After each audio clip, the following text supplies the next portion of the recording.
वह नालिनी की आत्मा का माध्यम बन चुकी थी। एक रात जब तूफान चल रहा था, शावली सूरज के कमरे में गई। सबने उसे रोकने की कोशिश की, पर उसने कहा, मैं अपने पति के कमरे में जा रही हूं। कौन रोकेगा मुझे? उसके चेहरे पर अजीब शांति थी। अब सच सामने आएगा, उसने कहा। जिस तरह उस दिन तुमने मुझे अपमानित किया था, उसी तरह आज तुम अपने कर्मों की सजा भुगतोगे। सूरज डर गया। उसके सामने नालिनी की परछाई उभरी। रक्तरंजित साड़ी, बिखरे बाल और आंखों में आग। तूने कहा था कि मैं झूठ बोलती हूं, नालिनी बोली। अब खुद ही अपने झूठ में जल जाएगा तू। अगली सुबह सूरज बिस्तर पर बेसुध पड़ा था। घर के लोग चीख रहे थे। कोई कह रहा था, देवी जी होश में आ गई हैं। कोई खून साफ कर रहा था। शावली मुस्कुरा रही थी। अब सब यकीन करेंगे जब नालिनी अपना बदला ले लेगी। उसकी आंखें एक बार फिर लाल चमकीं। वह बोली, मैं जा रही हूं अपनी मुक्ति पूरी करने। और फिर वह गायब हो गई, बस उसकी साड़ी का पल्लू हवा में लहराता रह गया। यह कहानी सिर्फ एक औरत की नहीं, हर उस आत्मा की आवाज है जिसे झूठ, लालच और अहंकार ने कुचल दिया। शावली का संघर्ष सिर्फ प्रेम के लिए नहीं था, बल्कि अपने सच को स्वीकार करवाने की लड़ाई थी। मुक्ति कभी मौत से नहीं मिलती, बल्कि सच स्वीकारने से मिलती है।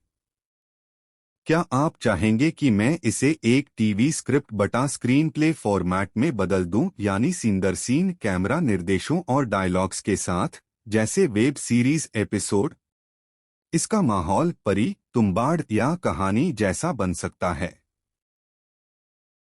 वाह, यह ट्रांसक्रिप्ट बहुत गहराई और रहस्य से भरा है।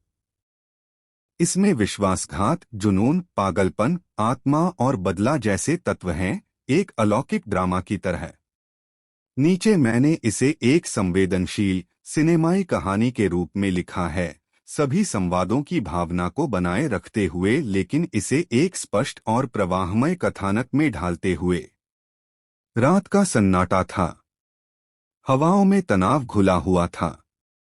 शावली, एक टूट चुकी औरत, आंखों में आंसू लिए अपने पति सूरज के सामने खड़ी थी। अगर मेरी बात मानी ना, उसने कांपते हुए कहा, तो शायद यहां से जिंदा वापस लौट भी न सकूं। सूरज ने उसकी ओर देखा, मगर उसके चेहरे पर केवल गुस्सा था। बस करो शावली, वह गरजा। तुम्हारे ये ड्रामे अब नहीं चलेंगे। हमारे बीच कभी ऐसा कुछ हुआ ही नहीं। न हॉस्पिटल में, न शादी के बाद। शावली की आंखें लाल हो गईं। तो ये झूठ है कि मैं मां बनने वाली हूं?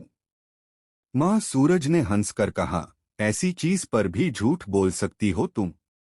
मेरी मुक्ति में ही तेरी मुक्ति है, उसने धीमे से कहा, जैसे किसी अदृश्य शक्ति से बात कर रही हो।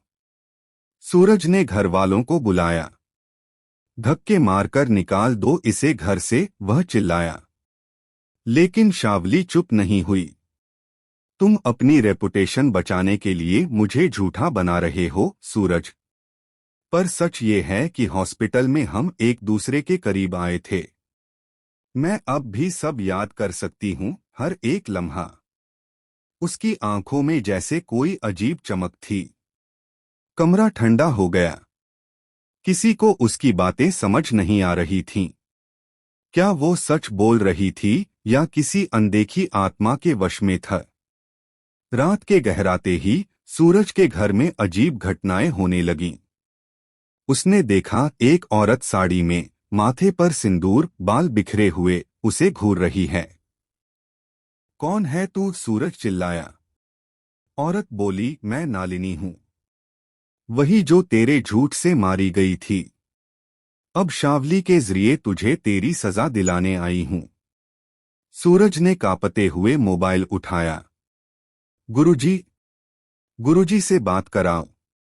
उस लड़की ने गुरु मां को देखा है। लेकिन उधर से सिर्फ एक जवाब आया, अब कोई नहीं बचा सकता तुझे। शावली अब अपने आप में नहीं थी। कभी वह दया मांगती, कभी गुस्से से हंसती। मैं किससे बदला लूं, वह खुद से पूछती। एक आवाज उसके अंदर से आती, जिसने तुझे झूठा कहा, उसी से। तेरी मुक्ति उसी के नाश में है।